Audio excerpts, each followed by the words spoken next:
Oke teman-teman, sekarang kita sudah sampai di lokasi hutan campuran. Sekarang saatnya kita sarapan dulu untuk mengisi energi sebelum melakukan analisis vegetasi dan pencuplikan biota terestrial. Oke, semangat teman-teman, ayo. Let's go. Let's go.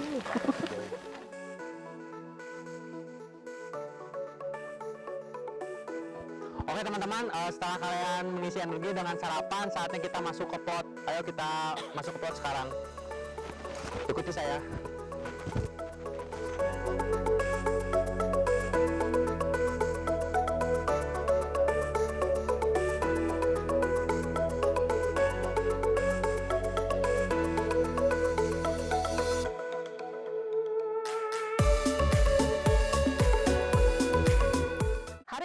Kita berada di kawasan hutan Gunung Tangkuban Perahu.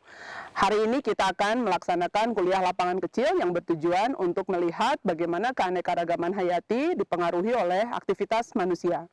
Kita akan pergi melihat hutan campuran seperti ini, dan kita akan pergi ke hutan pinus, dan juga kita akan pergi ke ladang. Mari kita mulai praktikum hari ini. Oke teman-teman, sekarang kita sudah sampai di titik pengambilan data di plot hutan campuran. Silahkan dipersiapkan alatnya dan ikuti instruksi yang sudah kalian baca di modul. Oke, selamat bekerja teman-teman.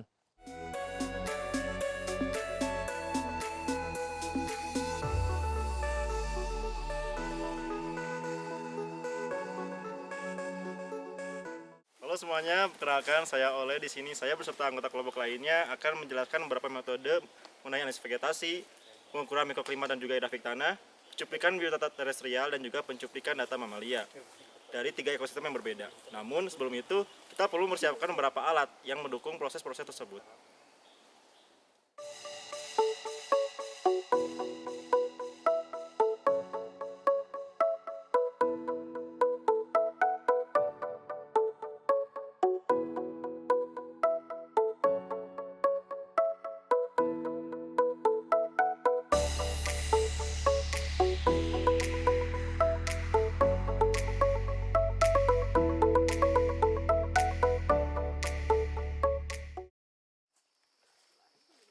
Berikut adalah alat-alat yang akan digunakan.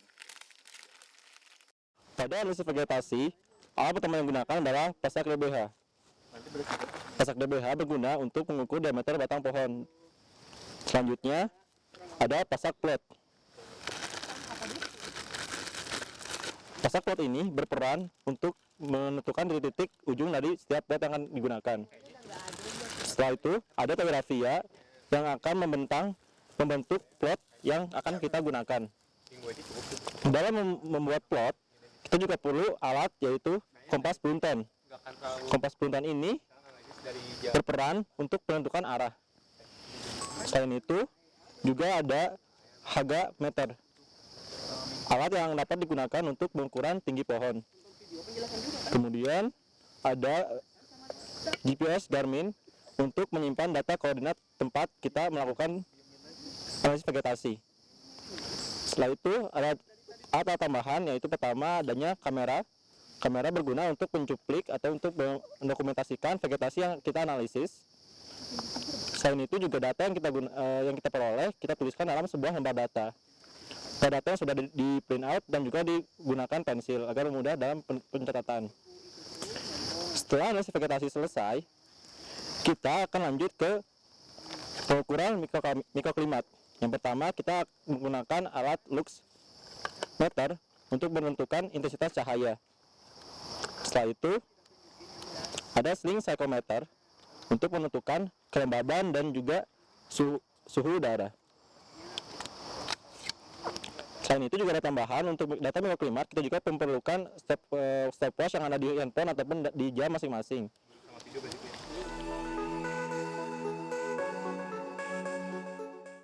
Setelah pengukuran mikroklimat selesai, selain itu kita juga akan mengukur data edafik tanah. Yang pertama kita gunakan alat soil tester. Soil tester ini kita gunakan untuk menentukan kelembaban dan juga pH tanah. Selain itu kita menggunakan termometer Wechsler.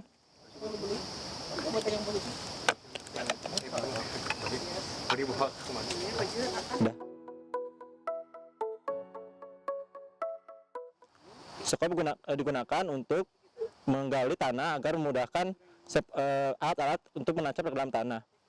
Selanjutnya ada auger. Auger ini digunakan untuk menentukan tekstur tanah secara horizontal. Setelah itu ada core sampler untuk menentukan kerapatan dan juga tekstur tanah secara vertikal. Setelah ada fik tanah dan juga mikroklimat selesai, kita juga melakukan pengukuran atau pencuplikan data biota terestrial. Yang pertama menggunakan Malay strap. Malay strap ini kita gunakan untuk mencuplik serangga-serangga aerial yang terbang dengan bagian warna hitam dan bagian warna putih di sisi masing-masingnya.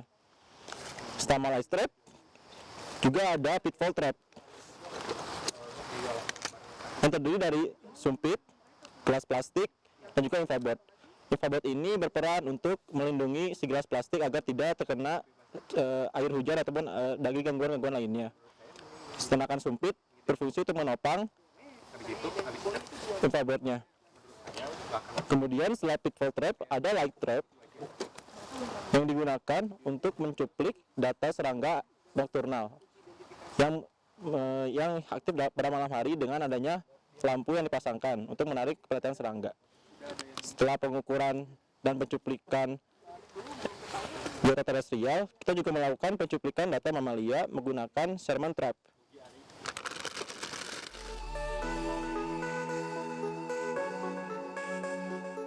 Setelah kita mengetahui alat apa saja kita gunakan tadi, kita akan lanjut ke dalam pembuatan metode. Metode yang akan kita gunakan adalah metode plot bertingkat dengan deskripsi dan karakterisasi berdasarkan ukuran dan bentuk plot tersebut seperti berikut. Untuk pohon pada plot 20x20 meter, untuk tiang pada plot 10x10 meter, untuk pancang dan produk pada plot 5x5 meter, dan untuk herba dan semai pada plot 1x1 meter. Selain itu kita akan juga melakukan pencuplikan serasa dalam plot 50x50 cm.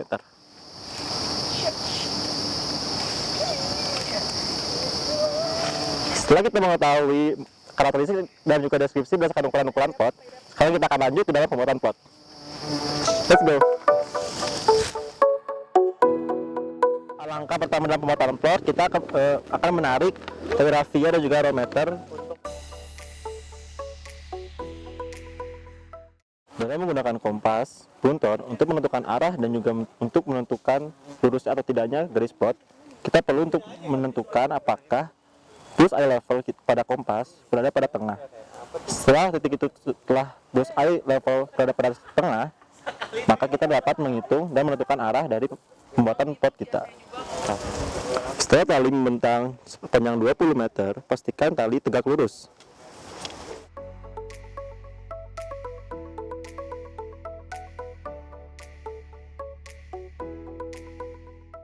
Setelah aerometer menunjukkan angka 20 meter, tancapkan pasak untuk menandakan titik tersebut. Dan tidak lupa, ikatkan tali rafia yang digunakan tersebut ke dalam pasak tersebut dengan erat dan pastikan terikat dengan baik. Setelah pembuatan pot untuk pohon di ukuran 20x20 meter selesai, kita akan lanjut pada pengukuran pot 10x10 untuk tiang.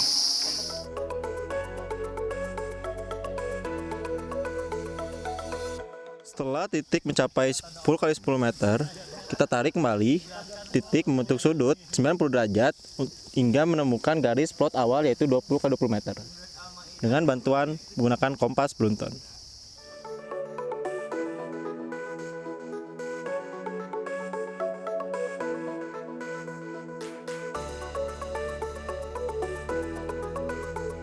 Setelah plot 10 kali 10 untuk tiang selesai, kita lanjutkan ke dalam pembuatan plot 5 kali 5 untuk pancang dan perdu.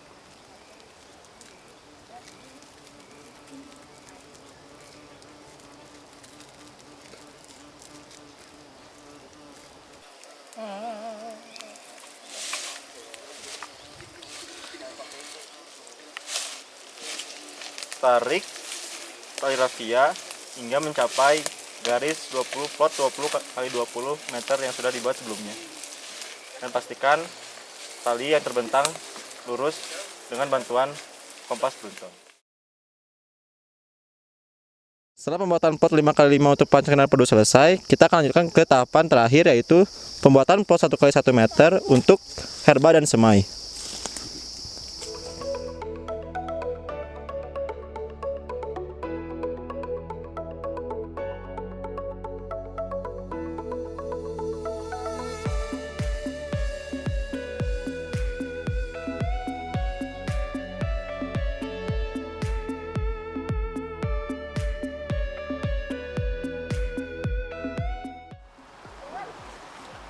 Setelah pembuatan plot dari 20 kali 20 hingga 1 kali 1 selesai, sekarang kita akan lanjut kepada penyimpanan data koordinat dengan memanfaatkan penggunaan alat GPS Garmin atau GPS esensial pada smartphone. GPS Garmin ini berfungsi untuk pemetaan lokasi koordinat tempat penelitian. Silahkan Ki.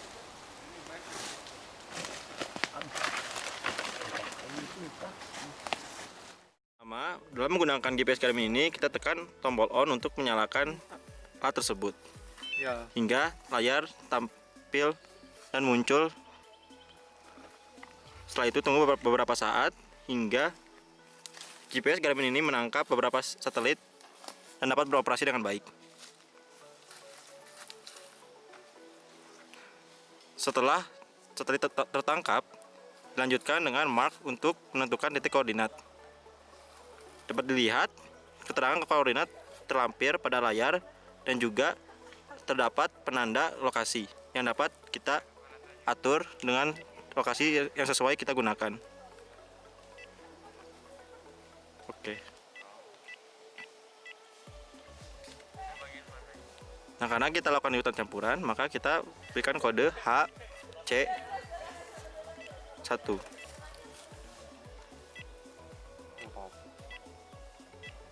Kemudian kita tekan OK.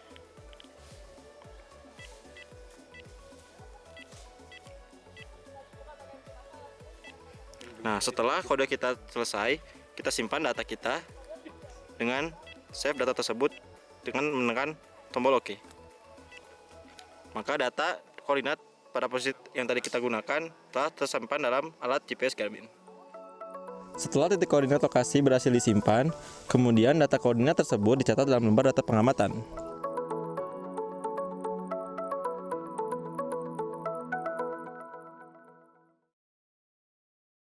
Selanjutnya ada mikroklimat. Jadi di sini kita akan mengambil data mikroklimat. Pertama ada luxmeter, lalu ada Wexler, ada soil tester, dan ada sling. Pertama kita akan melakukan mikroklimat ini setelah ada suara sirine. Ya kayak gitu suara itu.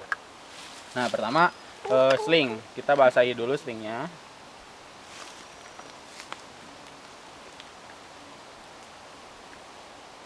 Oke, cukup. Keluarin, nah tinggal putar. Kalau yang ini di on kan saja, terus nanti pilih skala yang sesuai, dan yang ini dua ini tinggal langsung tancapkan saja ke dalam tanah sesuai propnya yang ini. Mungkin menunggu dulu sirine. Sirine udah bunyi, jadi kita langsung melakukan aja. Jangan lupa colek timer selama 3 menit. Oke. Perhitungan di 3 menit dimulai.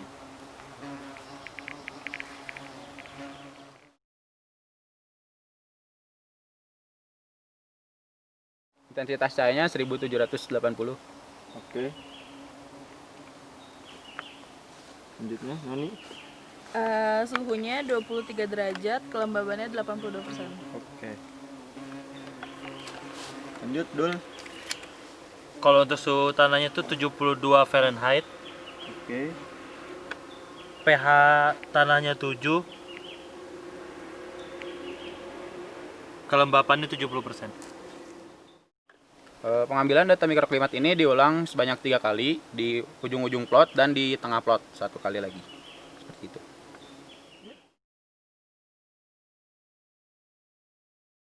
Ya, selanjutnya penjelasan mengenai core sampler. Jadi kita mengambil EDAFIC dengan menggunakan core sampler itu untuk mengetahui densitasnya ya. Ini harus dikepinggirkan dulu karena serasanya tebal. Setelah tertemu permukaan tanahnya langsung tekan sampai rata ya, sampai semuanya ini.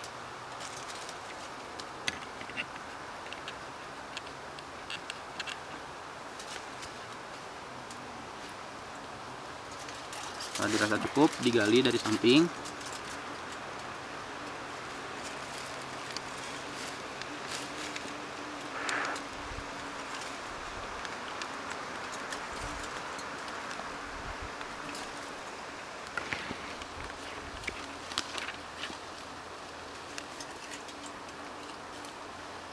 Lalu tanahnya dimasukkan ke dalam alkohol.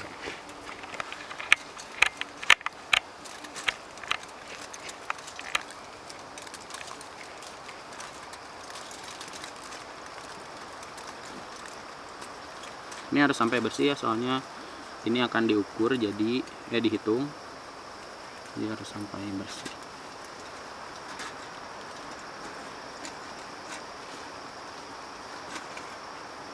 Ya, cukup, tinggal dibungkus.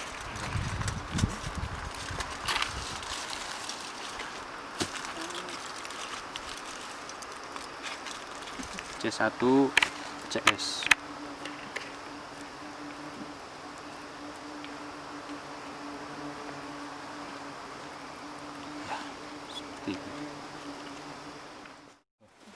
Ya, sekarang kita pengambilan data EDAFIC tanah. Jadi pertama menggunakan bor auger. Bor auger ini fungsinya untuk melihat stratifikasi tanahnya. Jadi ini serasahnya harus dipinggirkan dulu. Cukup tebal karena ini hutan campuran. Nah, setelah terdapat permukaan tanahnya tinggal tekan. Setelah dirasa cukup, bisa langsung ditarik. Ya, jadi lihat ini. Dul, tolong ambilin plastik dulu.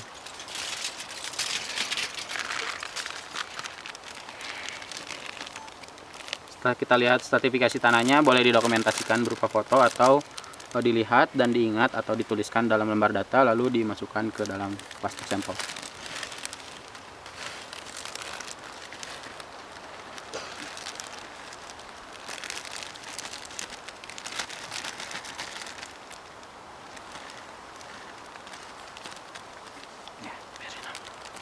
Lalu diberi label.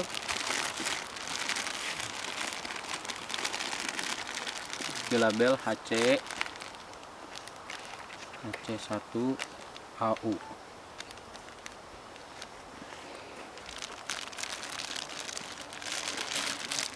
Seperti ini. HC1AU.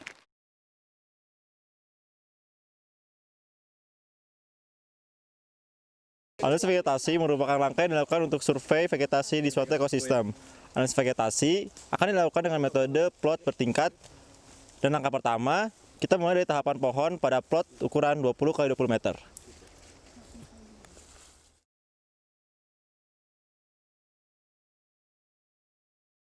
Langkah pertama yang akan kita lakukan dalam analisis vegetasi yaitu dengan mengukur tinggi pohon dengan cara sebagai berikut. Pertama-tama kita ukur dulu jarak dari pengamat hingga pohon yang akan kita ukur.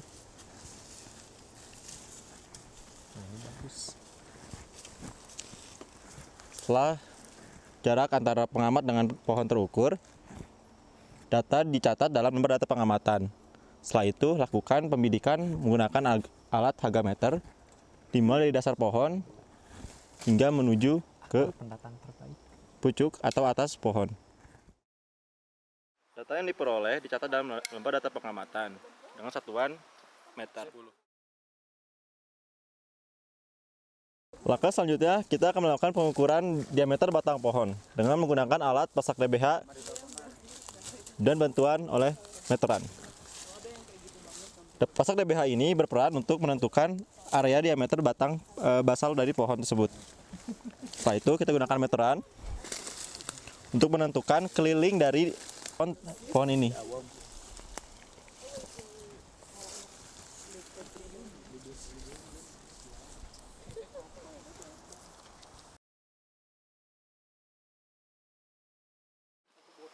Setelah keliling pohon diperoleh, data dicatat dalam lembar data pengamatan. Tidak lupa, individu yang kita ukur tadi dicatat dalam lembar data pengamatan. Jika nama individu tidak dapat ditentukan, lakukan pencuplikan vegetasi berupa sampel daun dari pohon tersebut agar dapat diidentifikasi di laboratorium.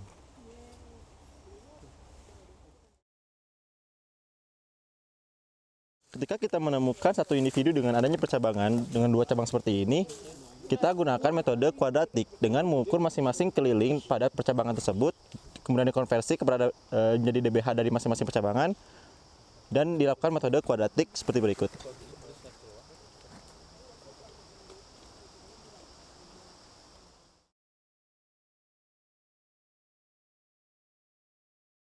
Baik, sekarang kita ada di plot 10 x 10 meter untuk melakukan pengukuran vegetasi tahapan hidup tiang.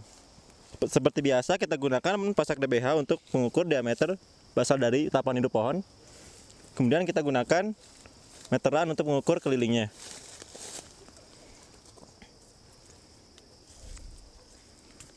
Tidak lupa, pengukuran tersebut merupakan pengukuran keliling tiang.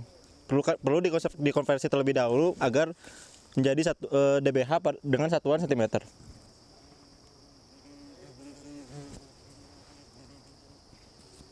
Kemudian, data yang diperoleh, data pengukuran tiang ini dicatat dalam lembar data pengamatan.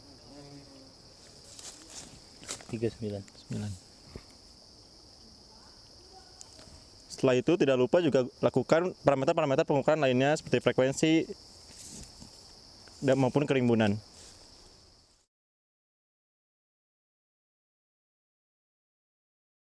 Kali 5, kita akan melakukan pengukuran vegetasi tahapan hidup panjang.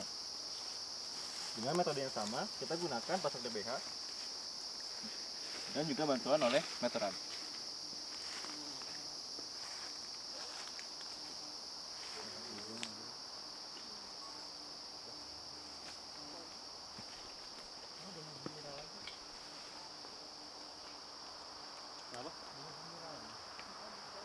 Kemudian data yang diperoleh kita catat dalam lembar data pengamatan dan dikonversikan dalam DBH dengan satuan cm. 26.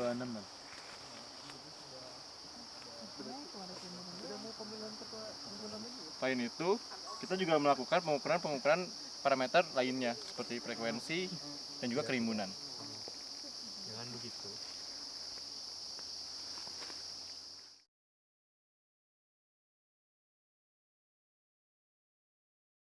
Anakan pohon atau semai dan juga herba akan diukur dalam plot 1 x 1 meter. Parameter yang akan diukur dari anakan pohon atau semai ini dengan herba adalah persentase kerimbunan dan juga frekuensi individu dalam plot pengamatan.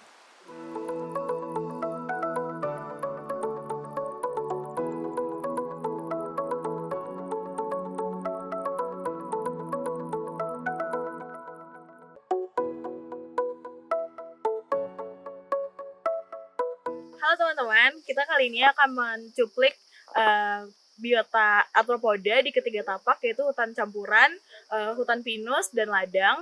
Dan akan digunakan 3 metode yang berbeda, yaitu pitfall trap, malaise trap, dan light trap. Nah, sekarang kita sedang berada di hutan campuran dan akan melakukan pencuplikan arthropoda dengan menggunakan metode pitfall trap. Mau tahu gimana caranya? Ayo ikutin. Nah, dalam pembuatan pitfall trap, usahakan ketika cup pitfallnya ditenggelamkan harus rata dengan tanah agar serangga mudah untuk masuk ke dalam cup. Kemudian infraboard berwarna kuning beserta air deterjen digunakan sebagai atraktan bagi serangga yang ingin kita tangkap menggunakan pitfall trap. Nah, sekarang ini adalah bentuk Malay strap yang sudah dipasang. Metode pemasangannya sama seperti yang sudah dijelaskan di video sebelumnya, yaitu membentuk tenda. Cara kerja Malay strap ini sendiri adalah Malay strap berfungsi untuk menangkap arthropoda terbang dengan cara ketika ada arthropoda yang terbang, arthropoda tersebut akan menabrak screen yang berwarna hitam dan kemudian mereka akan bergerak menuju ke arah yang putih karena mereka bersifat fototropik positif. Kemudian jika dilihat di botol tersebut diisi dengan air deterjen yang bersifat sebagai atraktan, sehingga setelah mereka terperangkap di bagian putih, mereka akan dengan sendirinya bergerak ke arah botol dan kemudian masuk ke dalam botol dan tenggelam di dalam air.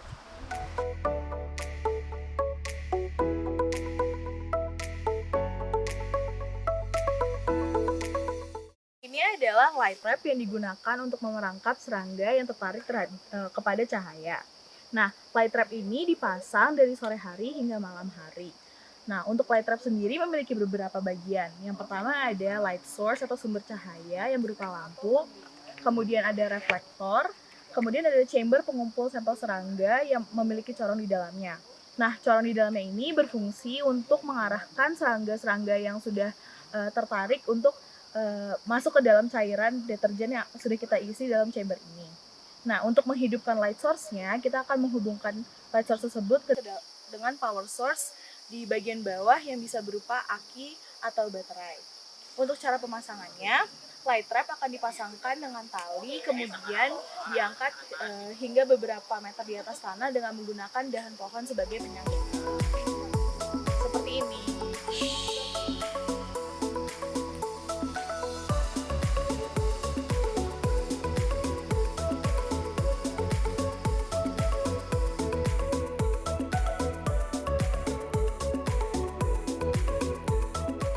Jadi untuk menangkap mamalia di hutan digunakan salah satunya adalah Sherman Trap.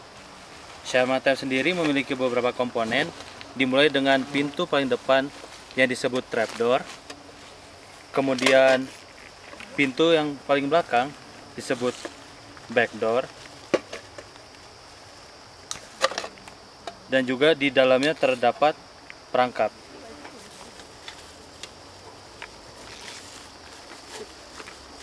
Mekanisme dari perangkap ini adalah menggunakan tuas jembatan yang ada di tengah, yang kemudian nanti akan diinjak oleh mamalia yang masuk.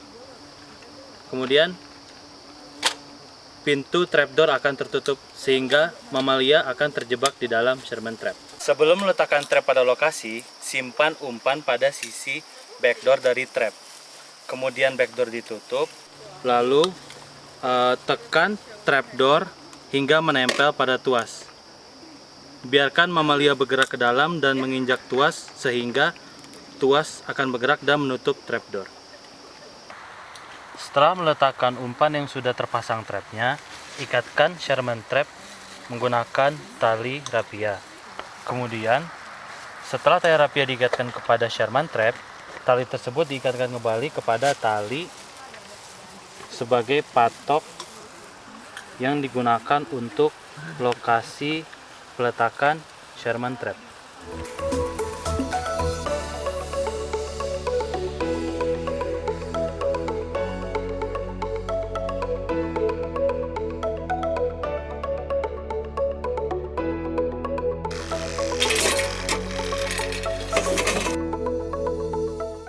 Setelah mamalia tertangkap, Sherman Trap digoyangkan sedikit agar mamalia jatuh. Kemudian dibuka pintu trapdoor, lalu dibalikan sehingga dapat dilihat mamalia akan terjatuh di dalam kantong plastik dan siap untuk disandra.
Dalam melakukan analisis vegetasi terkait perhitungan diameter batang pohon dan juga tinggi pohon, kita lakukan juga pada tapak hutan pinus seperti berikut.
Setelah pengukuran tinggi dan DBH pohon serta identifikasi pohon pada plot 20x20 di hutan pinus, selanjutnya kita akan melakukan identifikasi analisis vegetasi tahapan hidup pohon yaitu tiang pada plot 10x10 meter. Parameter pengukuran terdiri dari diameter tiang, tinggi tiang, serta frekuensi jumlah individu yang diperoleh dalam satu plot pengamatan.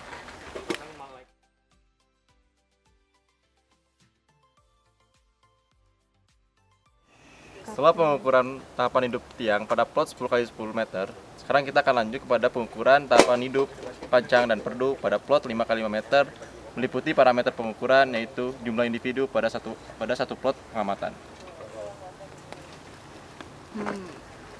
Kopinya 1, 2, 3, 4, 5. Silakan. Ya, 6. Kopi SP ada 6. Oke.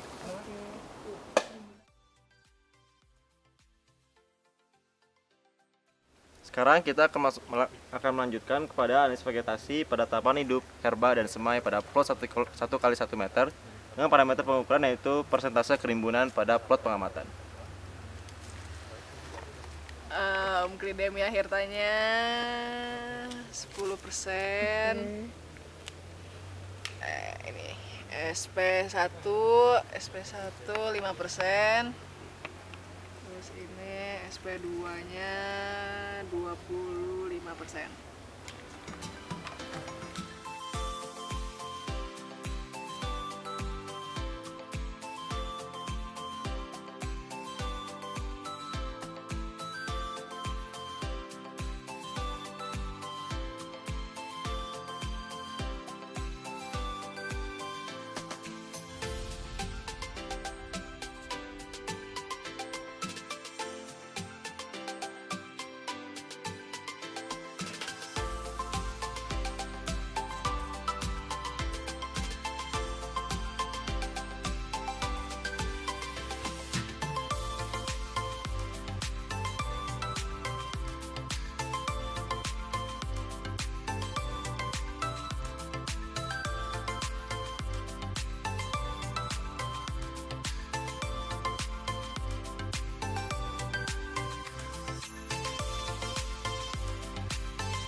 Ya, jadi kita ada di ladang sekarang. Jadi kita akan melakukan mikroklimat sebanyak 3 kali juga di ladang. Itu dilakukan di plot ya. Jadi ini ada plotnya. Terus pengambilan data Edapik juga itu menggunakan auger dan core sampler juga.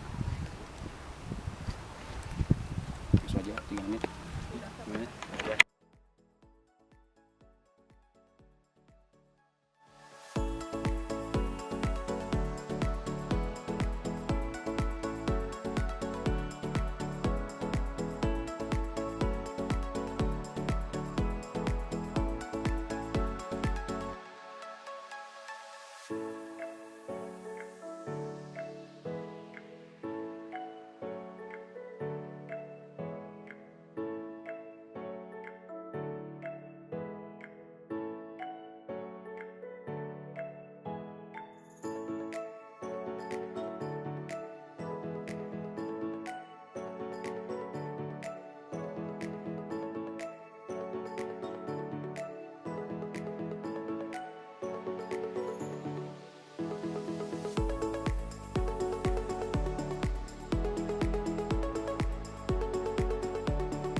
Pada tapak ladang, kita akan melakukan vegetasi pada herba di plot 1x1 yang pada umumnya merupakan gulma. Parameter yang akan diukur adalah persentase kerimbunan. Amaranthus sp 5%, terus sp satunya 95%, terus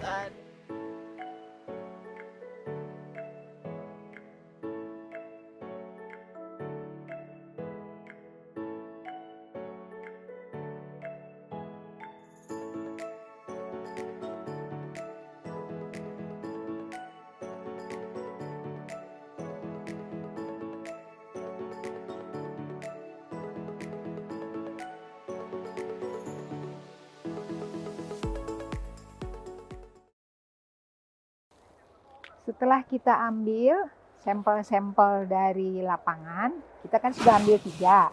1 dari hutan alami, 2 dari hutan pinus, yang ketiga adalah dari lahan yang kita sebut dari agrosistem.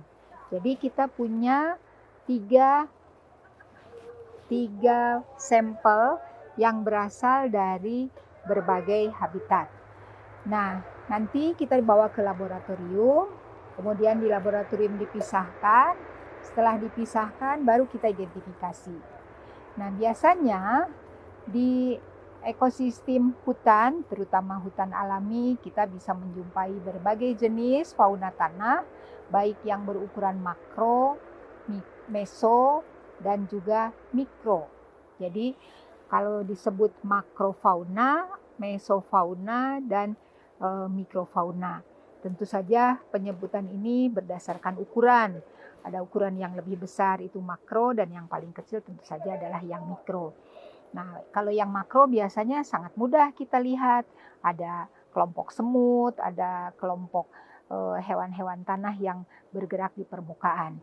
Nah, tetapi ada kalanya yang berukuran mikro ini nggak bisa kita lihat, ukuran meso ini juga nggak bisa kita lihat. Kita harus menggunakan alat pembesar atau mikroskop stereo atau biological microscope. Nah, di situ kita akan melihat. Misalnya nanti akan ada kolembola. Kolembola ini sangat penting peranannya di dalam ekosistem tanah. Dia ikut menguraikan atau dia sebagai pemakan dari organisme-organisme yang lebih kecil. Nah, itu di hutan alami. Begitu juga sebetulnya di hutan di ekosistem yang perantara, misalnya di hutan pinus, ada berbagai fauna yang hadir di sana. Nah, dari beberapa pengalaman yang kita lihat itu bisa juga ada dari beberapa famili. Nah, umumnya kegiatan-kegiatan ini bagusnya sih diidentifikasi.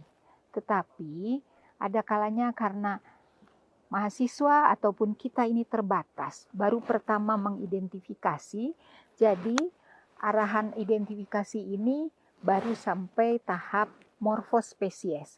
Artinya kita melihat bentuk-bentuk yang kita anggap ketika kita identifikasi mungkin baru sampai ke famili. Jadi setelah dilihat dari buku acuan, kita melihat apakah ini ordonya Diptera, kemudian dari ordo Diptera itu dilihat lagi karakternya, apakah ini sampai ke Tetritidae atau sampai ke Isotomidae. Nah, itu kan baru sampai famili, belum sampai ke genus, bahkan belum sampai ke spesies. Oleh karena itu, sering juga disebut bahwa identifikasi itu sampai morfospesies. Asal kita bisa membedakan morf yang satu dengan yang lain, atau bentuk yang satu dengan yang lain, morfologi yang satu dengan lain, maka kita sudah bisa bedakan dan kita sebut taksa yang berbeda. Nah, kenapa disebut taksa yang berbeda? Jadi kita akan namakan misalnya untuk satu bentuk yang sama, Drosophilidae, gitu kan, masih famili Drosophila tapi berbeda, maka ini Drosophilidae 1, Drosophilidae 2, Drosophilidae 3. Kenapa ini kita pisahkan? Karena kita belum yakin spesiesnya. Genusnya mungkin sudah ketemu tapi spesiesnya belum. Dan ini morfospesies ini sangat menguntungkan. Kenapa menguntungkan?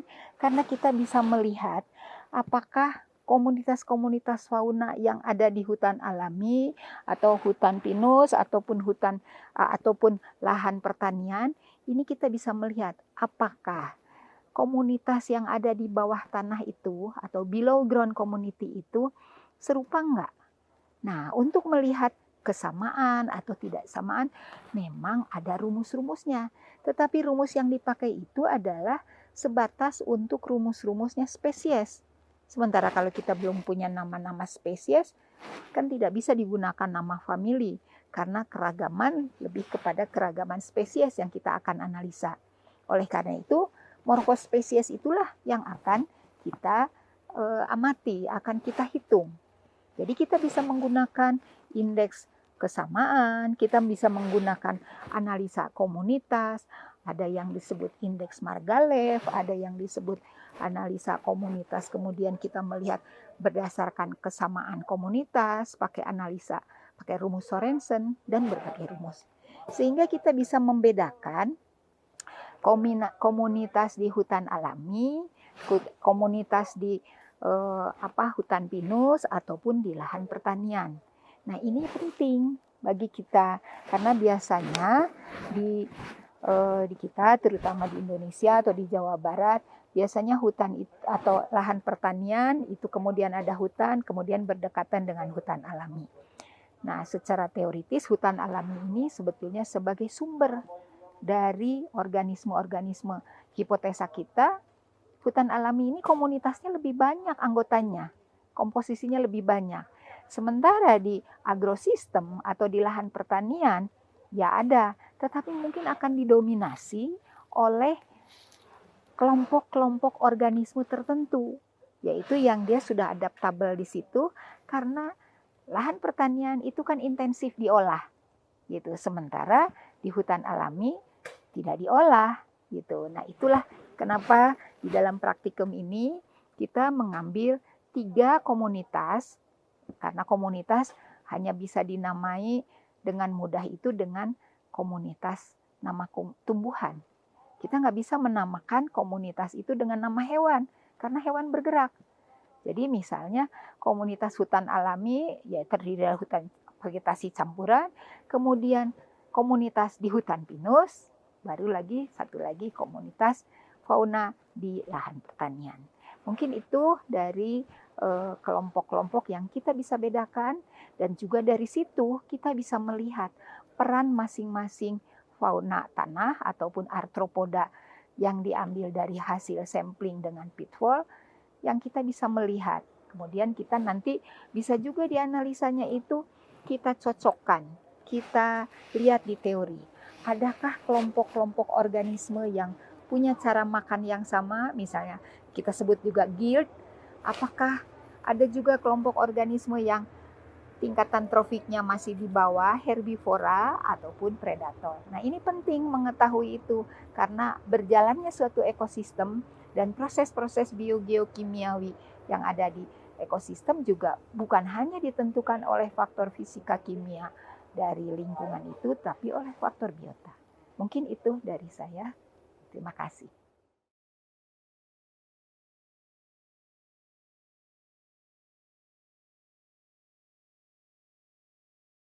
Hari ini kita akan praktikum analisis ekosistem akuatik. Nah, sebelum itu kita harus mengenal dulu di mana kita berada.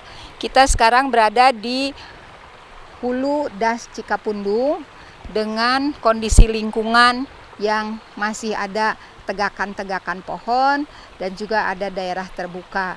Nah, nanti akan dikoleksi berbagai biota akuatik.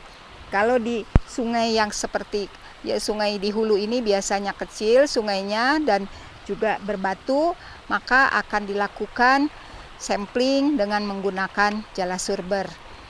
Biasanya di ekosistem yang mengalir ini kita akan jumpai berbagai organisme, misalnya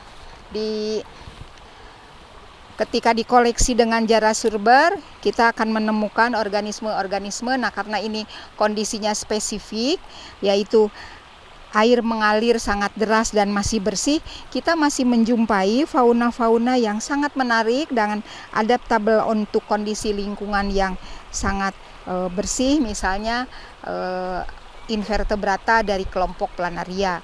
Ini sangat unik dari proses pembelahannya. Nah, dengan kondisi yang bagus ini kita masih bisa menjumpai hewan yang disebut planaria.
Akan dilakukan pencuplikan bentos dengan menggunakan jala surber.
Pengambilan data mikroklimat dilakukan untuk mengetahui faktor-faktor lingkungan seperti intensitas cahaya, kelembapan udara, serta suhu udara. Hal ini dilakukan untuk mengetahui faktor-faktor tersebut yang mampu mempengaruhi kondisi perairan di sekitarnya.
Setelah kita mengkoleksi atau sampling dari hewan-hewan bentos, maka tahap selanjutnya adalah kita harus membersihkan atau istilahnya sorting.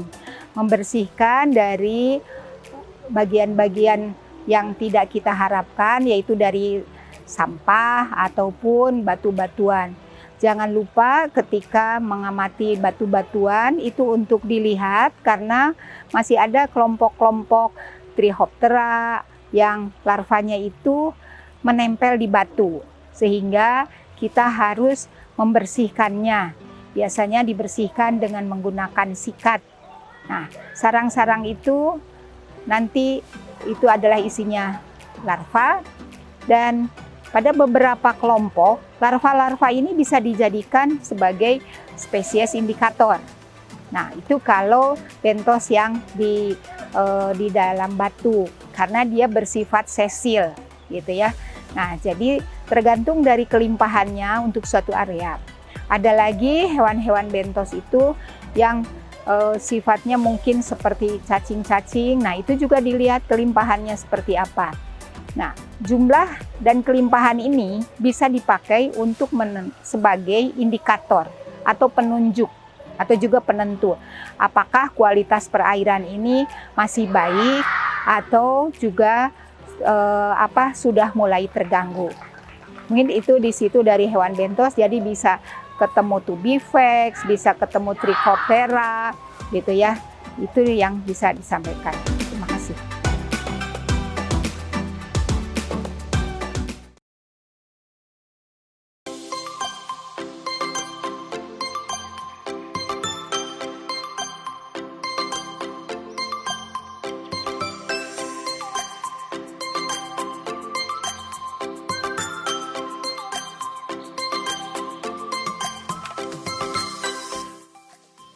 Saat ini kita sedang berada di bagian hilir kawasan Das Cikapundung. Kawasan ini berdasarkan tata guna lahannya didominasi oleh pertanian, perumahan, dan juga kawasan industri. Oleh karenanya, kualitas air yang ada di kawasan ini relatif lebih rendah dibandingkan dengan 2 titik sebelumnya.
Setelah dilakukan pencuplikan air, sekarang akan dilakukan beberapa pengukuran parameter fisika kimia. Yang pertama ada temperatur, kemudian ada pH, konduktivitas, salinitas, serta kadar oksigen terlarut.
kita sudah mengerjakan beberapa kegiatan di Das Cikapundung, baik di hulu, tengah maupun akhir.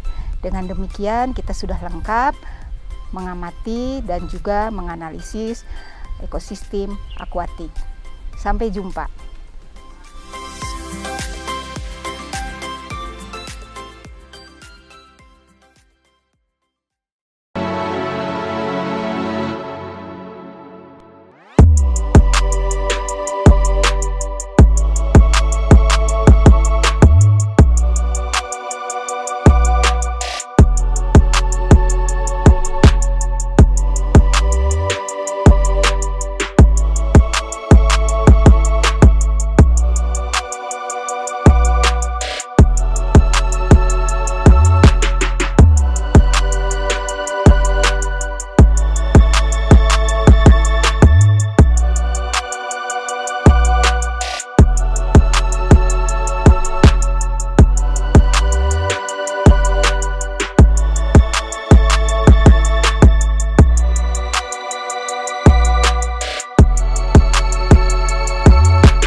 Pengambilan data mikroklimat digunakan. Oke, udah mulai.